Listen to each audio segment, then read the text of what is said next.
How's it going, everybody? Welcome to OP Entertainment. I'm Omar Darwish. And I'm Pratik Cherian. And this is our review of The Flash. It's just The Flash, right? There's just The Flash. No The Flashpoint paradox, nothing like that? No, nothing like that. Just There's been The like Flash. 10 title changes. We're going to go spoil free. Spoil free. Listen, it's late, all right? It's not that It's actually way earlier than we ever record this, so that's probably what it is.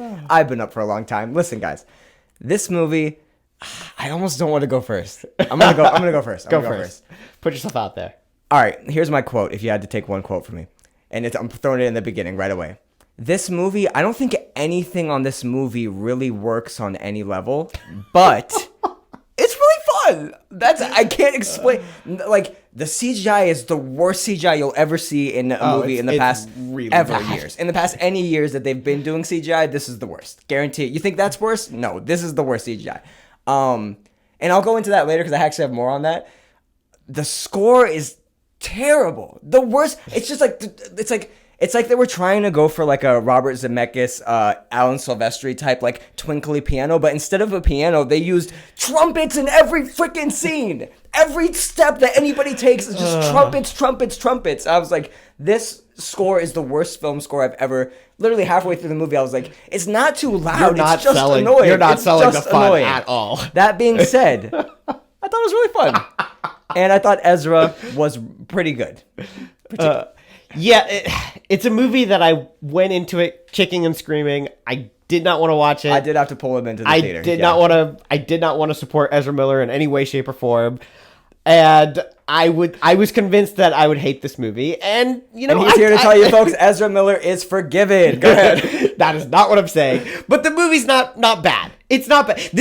Really what this is do you remember like way back in the day when we first started talking about movies, not on camera or anything, but we talked about movies that are flawed, but flawed in a way where like that if you were directing it, you could fix it. And then you just like, this is one of those movies where there's so many things here where I'm like, this doesn't work, but I could fix it. It's a real fixer-upper of a movie. You saying that really makes me think that the only reason I like this movie is because I like the Flashpoint story. And that's what this is. I mean, that's no giveaway. That's in the trailers. This is the Flashpoint story. If you're familiar with the Flashpoint story, that's what this is. And it's a great story. But see, that's the funny thing is I don't like the Flashpoint story at all. Oh, okay. But I like this. You like this? Like, this is your favorite telling of the Flashpoint story? Probably not my favorite telling. Put it in quotes, but I think it works. Like as a telling of Flashpoint, I think there's things that they did differently from like the comic book story that a lot of those changes that they made really worked. I thought personally. I'm not like 100% familiar on the comic book story. I've seen panels and I've seen the animated one. The movie. The animated one's fairly good. Close. Yeah. This honestly felt like a DC. Have you seen any DC animated movie? That's kind of what this felt like to me. Like those are good too, right? But it's not like they're like hitting you in your core. Like some of them are. Like really Under the Red Hood, and there's a couple of them. But like this, especially the emotional beats, like did not land for me. The emotional beats don't land very well. Some do. There's like one or two, but like the humor's really bad. To me, the biggest whiff was the humor. Not good.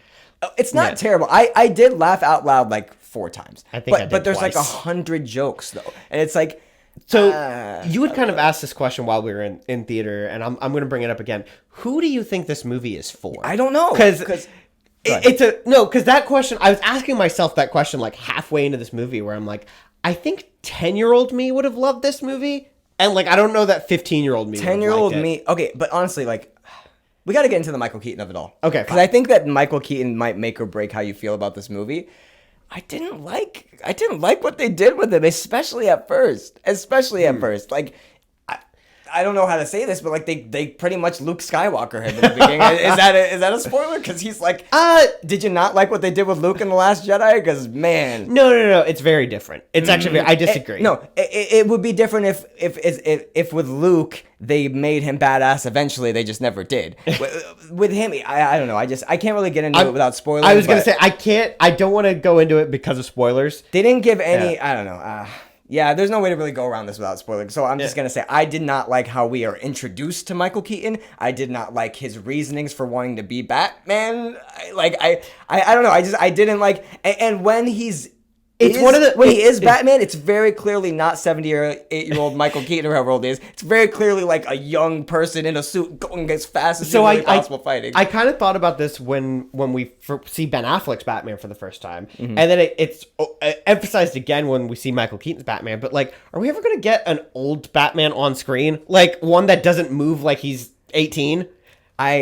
I just remember seeing a clip from The Irishman. You remember that movie, The Irishman? Oh God! Where I think it's Robert De Niro's like they de-aged him, right? Yeah. And he's like kicking someone in an alley. I'm just like, they didn't de-age his bones and joints. He's an old man kicking this person in an alley. This is very much like this is the opposite of that. Michael Keaton will turn around and then all of a sudden it's like I can't even think of a young like just like a very like built young person just like in a suit. It almost felt like a Family Guy sketch where these I don't know.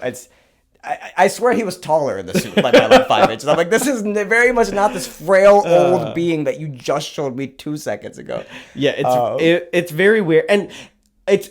I don't want to shit on this movie too much. If we go at it forever, I will just nitpick the hell out of this movie. It's one of those things where like there's so much of this movie that kind of follows this logic where if you think about it, it's like this doesn't make any sense whatsoever. Like, and that's like Michael Keaton's Batman and the way we're introduced to him, and then like the way we see his Batman acting, and it feels like two different characters altogether. Yes. And it's just like, wait, how do we get from here to here? I don't know. It doesn't make sense. But you can apply that to so many characters and so many moments in this. But to your point, to a certain extent, if you turn like your brain off to a little bit, it's like, oh, okay, fine. I'm just gonna go along with the ride. This movie is paced really well. I'm actually gonna say it's paced very well because I feel like you're never lulling on a dull like bad moment because like there's a lot of shit moments in this movie and it just kind of goes through it. So moving. It's like that happened, whatever. You know, which like it kind of makes sense for a Flash movie, right? I want to see it again. I really want to see it again. I've never been so like perplexed by like what I'm seeing on screen, and also I'm like, man, I really want to see that again. Like, I don't know.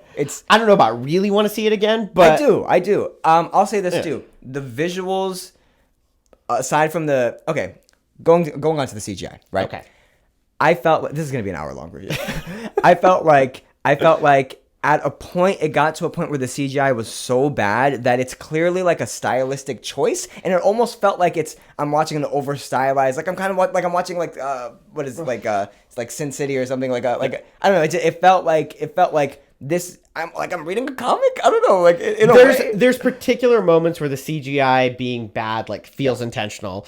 And then there's moments where it's bad just because it's bad. Yeah. I also loved.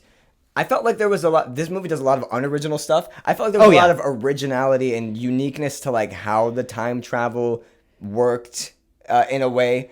Kinda. Maybe it's because I'm just so used to CW Flash, but I was like, oh no, this is cool. So that's kind of an interesting point too. Like kind of falls apart at the bringing end, up the CW Flash though, because the stuff I liked in this movie kind of came in the middle third of it, and I thought that, especially in the beginning, it was so hard not to compare it to the CW Flash because a lot of those beats felt the same, like especially season 1 Flash. They've done Flashpoint every season. Like since season 3, it's been like every season or 2 or whatever. But it was one of those where like, especially if you've seen that show, it's kind of hard to sit through the first third of this movie because you're just like, I've seen this and I've seen it better. See, that's the thing. Like, have we seen it better? More emotional. But I thought the beginning, like, as we look at like, oh, his dad's in jail, and oh, he's like got the, and like, oh, he loves Iris, and or like he's attracted to Iris or whatnot, and so like, and a TV show like just by nature has more time to like flesh those things out. But I also thought like I bought all of those like emotional beats so much more in the TV show than I did in this, because they never give any character any time to like flesh out anything about themselves. I mean, maybe you could argue with Iris, but not even. She's just really. She's there. Like if I feel like I would have to like lean over to somebody who's never known anything about us and be like, oh, that's like the girl that like they're in the comics together. Like, you know what I mean? Like it just didn't really feel like a thing to me. Or it's almost like they were assuming people, they've had the Flash on TV for 10 years. They know. You know what I mean? If they're seeing this, they've seen that. You know, so it's like, I don't know. Which is not a bad assumption to make, but maybe not the right one to make. Like, I guess. Yeah, I don't know. I think I got all my negativity out. I think so. I don't think there's really anything else I didn't like about the movie. Let's talk more about this though. Let's talk about the Ezra Miller of it all. Oh, boy. Okay? Do we have to? How did you feel about Ezra? So I thought that Ezra Miller had really good chemistry with themselves. Yeah. Okay. Like in a way where better chemistry than I seem to remember an actor playing two different characters having when like. Okay, You know what I mean? So going back to what we were kind of saying earlier about how like who is this movie for? Yeah. If you're going to this for Keaton, there's no, or like the older audience, there's no way you're able to stand young Ezra and old Ezra like going back and forth. Like that is like some ADHD, like just craziness. Like, and I'm a young cat. It's one of those. It's one of those movies where I'm just like, am I old? I'm watching. I'm just like, oh, I imagine the people on set like holding the boom and like they're just like sweating like just profusely, like, oh, when will this kid shut up? Like, and they almost like. Remember, And it's on purpose. yeah, Like, it's on purpose. yeah. It's like in the Pinocchio movie where in the Guillermo del Toro Pinocchio where they make Pinocchio super annoying. He's supposed to be, but then you kind of get endeared to him. And this, but I feel like maybe you're kind of endeared to him towards the end, and like there's a reason why he is the way he is, and like he's a spoiled Barry who's had it all or whatever kind of. But like I don't know. It took me almost the whole length of the movie to be like, I like young Barry. I don't know. I didn't like young Barry the entire movie. I'll say that. I was trying not to do a compare and contrast to Spider-Verse, but that is the last movie I saw, and I thought that this movie, it's almost hard not to do a compare and contrast. There's so many parallels, but like in both movies too. Like in that movie, I thought like, oh, it's the strength of the leads. Like you love Miles and you love Gwen, and in this, like I can't stand Barry at all. It's all the other things that I'm like, oh, I kind of like this stuff. Like I in this movie, I hate the beginning and I hate the end, and in Spider-Verse, I like the beginning and the end, didn't like the middle. This is the opposite of that. I thought that this had one thing that I thought this movie did really well was I thought they did a great job of explaining their multiverse and how it works. In a visual way, sure. In a visual way, in a way, I don't know. I thought with how much multiverse stuff we're getting, this makes sense. Okay, if what you're there saying, were times where I was almost comparing it to like Doctor Strange, and favorably so, where I thought this makes sense, and though. Yeah, I agree in a sense of yeah. It's very clear now that the DC multiverse is like a huge mess. Is that what you mean? Because that's kind of what But like the logic of it makes sense, and like why it's a mess makes sense, and why at the end of this movie why it's different makes sense. Sure, and yeah, sure, that makes sense. Yeah, it's not but it's because they go by that part of it is very paint by numbers, like easy to understand, I would say. But I think that's kind of to this movie's credit, because I think a lot of movies try to do like the explain the multiverse thing, and the way they explain it, like that's kind of what I hate about Loki, and that's what I hated about Spider-Verse, and that's what I hated about Doctor Strange, and like are you gonna say this is the one that did it for you the right way? It's my favorite comic book multiverse outside of comics and TV. How about that? My favorite movie, like comic book movie multiverse. From a like the way they explain it and the way the internal logic works. I thought they did the best job of it. I felt it was the best that Warner Brothers and DC can do that I've seen from them, sure. But I don't even think it touches like even the MCU's multiverse stuff. I think the MCU's multiverse stuff is much better than this multiverse stuff. Agree to disagree. I almost, you know what though? I feel like there's a lot of bittersweetness to this movie though, because there's so much that I like want to. I mean, there's no secret. This is kind of like a closing end to like the Snyderverse, right? And like I feel like it's kind of just bittersweet that like we're not like I don't know, we don't get that anymore. Like, yeah. Okay. Says the one wearing a Justice League shirt.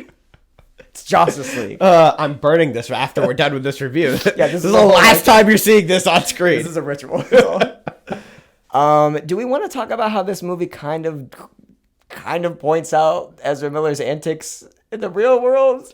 Because I feel like it kind of does. It's what I'll say is if you've been following if you follow the news at all, there's several moments that are played for comedy in this movie where it's that like, did they just take that from a headline?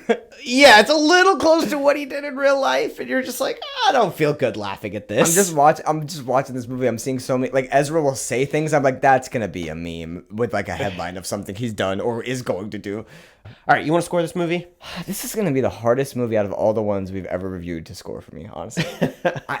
Because like that sounds like a 5 to me. No, because you know what? Like almost.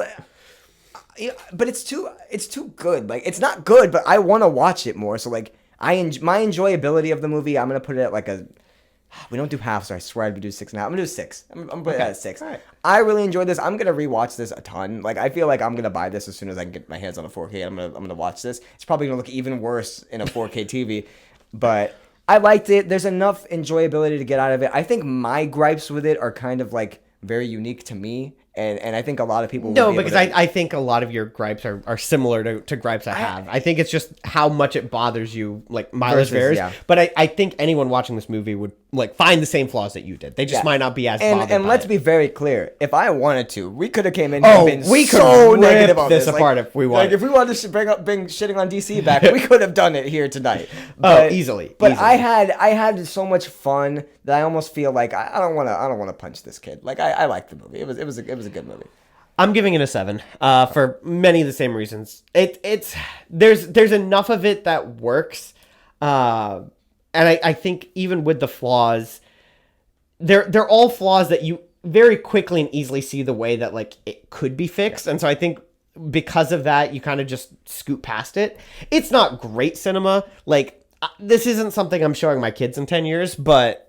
Yeah, like I don't know if I'm excited for Andy Muschietti to do Brave and the Bold next, or if I'm not. Yeah, like there's nothing out of this movie where I'm just like, man, I can't wait to see this person's next project. Like, no, none of that at all. But the movie's fine. It's fine as a one-off.